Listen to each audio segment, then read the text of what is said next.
Софія, вітаю вас. Доброго дня всім.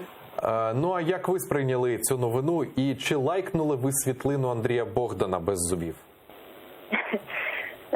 Чесно, я ці дні не дуже відкривала Фейсбук, тому я не впевнена, що я лайкала, що я не лайкала.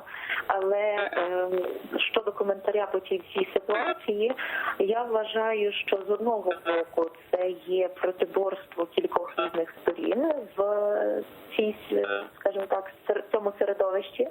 Але з одного боку це треба враховувати, але з іншого боку ми маємо тут інший контекст. Люди всі говорять про ці бійки потенційні, про різні переписки на різних сайтах під час засідань Верховної Ради. Але чомусь не так багато людей говорить про те, що на лінії розмежування в тій новій сірій зоні вже розгулюють представники Держдуми Московської Федерації і почуваються там господарями.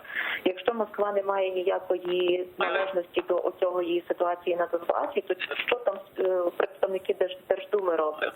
Я думаю, що про це нам треба зараз всім говорити, тому що нам черговий раз відволікають увагу.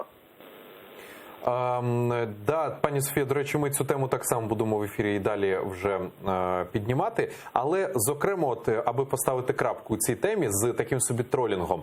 От, пані Софія, мені ще цікава ваша думка, чи доречно таке для голови Офісу Президента? Чому я це питаю? Бо, знову ж таки, розбіглися думки.